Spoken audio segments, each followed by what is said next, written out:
नमस्कार दोस्तों, digital mission the metaverse में आपका बहुत बहुत स्वागत है। जैसा कि अब तक आप सभी जान चुके हैं कि डिजिटल मिशन द मेटावर्स का एक बहुत ही महत्वपूर्ण चरण है आरंभ योग। जी हाँ दोस्तों, आरंभ योग के ज़रिए मेरा मकसद है कि हम हमारे समाज को सजग करते, सावधान करते, ज़िंदगी के अहम पहलू से लोगों को अवगत करा दें।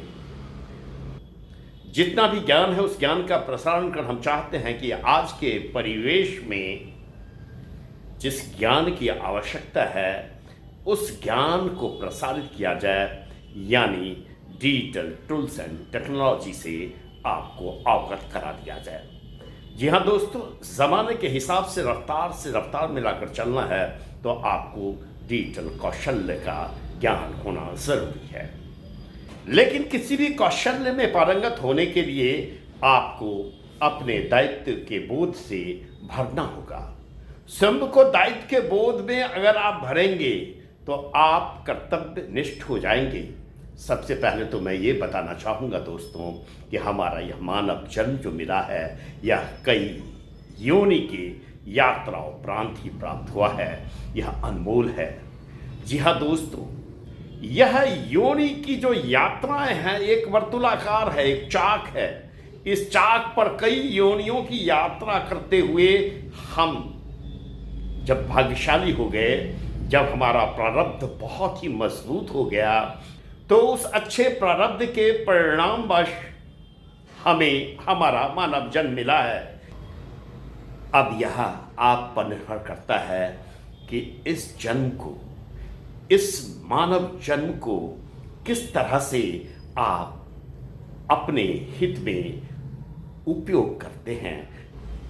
जी हाँ दोस्तों, यह जीवन, मानव जीवन एक सेतु है, एक पुल है। इससे गुजर जाना, इस पे घर मत बनाना। जी हाँ, क्योंकि अगर आप करुणा से भरे हो, दया से वशीभूत हो, दया के आचरण में अपने जीवन को जी रहे हो, दया भाव से अपने जीवन को जी रहे हो, तो तय है कि आपका यह मानव जन्म जो है वह परिवर्तित हो जाएगा परमेश्वर के रूप में। अगर आप क्रूरता से भर जाओगे तो आपका यह मानव जन्म जो है वह परिवर्तित हो जाएगा पशु के रूप में। अब दोनों विकल्प आपके सामने हैं। आप बीच में खड़े हो। मानव जन्म को इसलिए हम कहते हैं कि यह एक सेतु है। इस सेतु के पार गए तो प्रभु हो गए, सेतु से गिर गए, सेतु पे घर बना लिए, सेतु से पीछे हट गए, यानी क्रूर हो गए, आपकी प्रवृत्ति पशु वाली प्रवृत्ति हो गई। तो फिर पशु जन्म में जाओगे, फिर ना जाने इस जन्म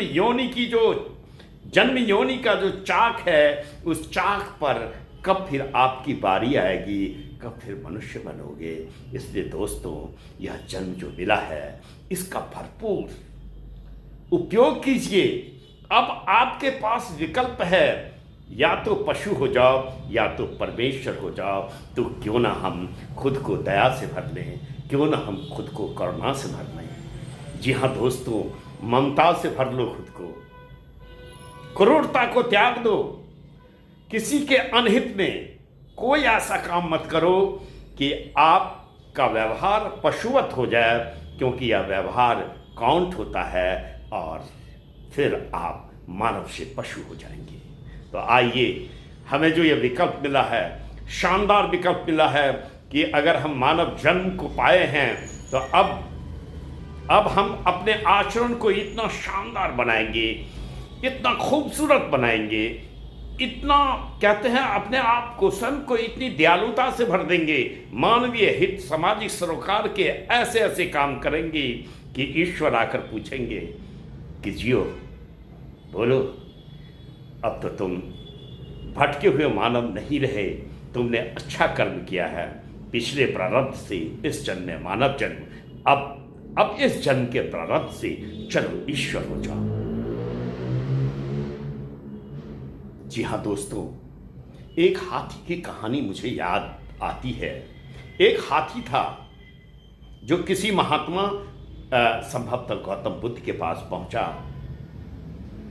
यानी हाथी नहीं था, वह मनुष्य था। वह मनुष्य गौतम बुद्ध के पास पहुंचा और खुद के बारे में कहने लगा कि मैंने तो कई महात्माओं को देखा, कई बार आपको देखा, लेकिन ना जाने क्यों आज अचानक मेरे दिल में आया कि मैं आपकी शरण में आ जाऊं, आपके चरणों में आ जाऊं।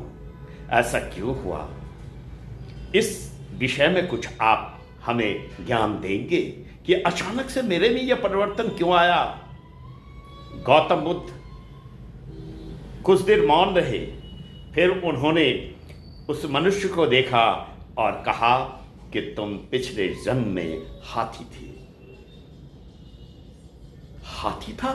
वह मनुष्य कह उठा, पिछले जन्म में मैं हाथी था, फिर इस जन्म में मनुष्य। कहा, तुम करुणा से भर गए। तुम्हारे पिछले जन्म की जो कहानी है वह मानवीयता से ओतप्रोत है, दयालुता से भरी पड़ी है। जंगल में आग लगी थी, सारे जानवर भाग रहे थे, तुम भी भाग रहे थे, तुम्हारे पैरों में कांटे चुभ गए। तुम एक पेड़ के पास आकर ठहर गए, अपने पैरों को उठाया। जब तुम अपने पैरों को उठाया तब एक आग के भय से भयभीत होकर भागता हुआ खरगोश तुम्हारे पैर के नीचे आकर शरण ले लिया। तुमने अपने दर्द से लहू से लथपथ पैरों को इसलिए ज़मीन पे नहीं रखा क्योंकि तुम्हें पता चल चुका था तुम्हारे पैर के नीचे खरगोश आ चुका है। अगर तुम पैर रखती तो खरगोश मर जाता। तुम्हें यह भी पता था कि अगर तुम्हें पैर रखने की नितांत आवश्यकता थी, तुम्हारे जान को खतरा था, लेकिन तुमने खुद को दयालुता में इस कदर लिप्त रखा कि खरगोश की जान बचाने के लिए, खरगोश के प्राण रक्षार्थ तुमने अपने पैरों को ज़मीन पे नहीं रखा। कहते हैं खरगोश की जान तो बच गई, लेकिन आग पसर चुकी थी। तुम उस आग में जलकर राख हो गए। लेकिन फिर भी मरते समय तुम्हें मरने का दुख नहीं था, तुम्हें खुशी थी कि तुमने दयालुता का वो परचम लहराया है, दयालुता की वो झलकियां पेश की है। तुम्हारे हृदय को सुकून था कि तुम मर गए तो मर गए, मरते हुए भी तुमने एक छोटे प्राणी की रक्षा की, उसकी जान बचाई, खरगोश को जीवन दिया। तुम मरने के दुख से ज़्यादा किसी की जान को बचाने के लिए, किसी को प्राण नाम देने के लिए तुम खुश थे। ईश्वर तुम पे खुश हो गए और उन्होंने कहा, चल अब तुम नए विकल्प में चल, मनुष्य बन चल। और फिर आप मनुष्य बन गए। और आज आप जहां हो, अगर अब मुझे साफ दिख रहा है कि आप अच्छे आचरणवश अब आपको सेतु के पार जाना है, मानव जन्म के पार जाना है। इस जन्म के प्रारब्ध से आपको प्रभु हो जाना है। तो दोस्तों, इस कहानी को आपके समक्ष प्रस्तुत करने का मकसद मेरा यही था। हमारे गीता शास्त्र में लिखा है कि हम जैसा कर्म करेंगे, हमारे गीता शास्त्र में लिखा है कि हम जैसा कर्म करेंगे वैसा फल भोगेंगे। अगर हमारी प्रवृत्ति राक्षसी हुई तो हम राक्षस में जन्म लेंगे। अगर हमारी प्रवृत्ति मानवीयता के पार होगी, महानतम उदाहरण के साथ हम अपने जीवन को जिएंगे, दयालुता से भरे रहेंगे, महात्मा से जिएंगे, तो फिर हम महात्मा को पाएंगे, यानी प्रभु हो जाएंगे। तो दोस्त, अगर अच्छे कर्म आप करेंगे तो मैं कई बार कह चुका हूं कि हम मनुष्य भटके हुए देव हैं। अपने अच्छे कर्मों से हम भटके हुए देव नहीं, हम सच के देव हो जाएंगे। मनुष्य से हम प्रभु हो जाएंगे, मनुष्य से पशु नहीं होंगे। तात्कालिक खुशी के लिए बहुत ऐसे मनुष्य हमारे इर्द गिर्द, हमारे बीच चारों तरफ दिख जाते हैं, जो किसी को सताकर, किसी को दबाकर, किसी को कुचलकर, किसी को दमन कर खुद को बहादुर मानते हैं। लेकिन दोस्तों, बहादुर वो होता है जो हाथी की तरह अपने से छोटे के प्राण की रक्षा करता है, अपने छोटे को प्राण नाम देता है, अपने बंधु बांधव की सुरक्षा के लिए उठ खड़ा होता है। तो आइए, जागिए, मानव सेतु को पार कीजिए, इस पे घर बनाकर दुष्प्रवृत्ति मत पालिए, पशु के तरफ मत जाइए, आइए प्रभु के तरफ उन्मुख होइए, प्रभु हो जाइए। कहने का तात्पर्य है अच्छा बनिए, अच्छा फल मिलेगा। एक और बात कहना चाहूँगा कि कई बार हम लोग लालच में तात्कालिक सुख के खातिर बहुत उल्टा काम करते हैं। कहते हैं चोरी कर होरी रची, भई छनक में शार रे। तो अपने कर्मों को राख में तब्दील मत कीजिए, तात्कालिक खुशी के लिए कोई पाप मत कीजिए। आइए, पुण्य कीजिए, प्रारब्ध को मजबूत कीजिए और मानव यौन से अब प्रभु की तरफ उन्मुख होइए। पशु यौन में गए तो फिर योनि दर यौन भटकने का सिलसिला जारी रहेगा। इस सिलसिला को तोड़िए। जी हाँ दोस्तों, मैं हूँ डिजिटल जिशन द मेटावर्स का फाउंडर और मेरा पहला महत्वपूर्ण चरण है आरंभ योग। मैं आपको इसलिए कुछ ज्ञान की बात बता देता हूँ, कुछ ज्ञान की बात जो मैंने सीखी है अपने संस्कार से, भारतीय संस्कृति से, उसको मैं चाहता हूँ प्रसारित करूँ। क्योंकि पहले भी कहा है और जाना समझा है कि हमें कुछ मिलता है अच्छा, तो शर्त यही है कि इसे हमें बांटना होगा। तो आइए बांटिए, प्रारब्ध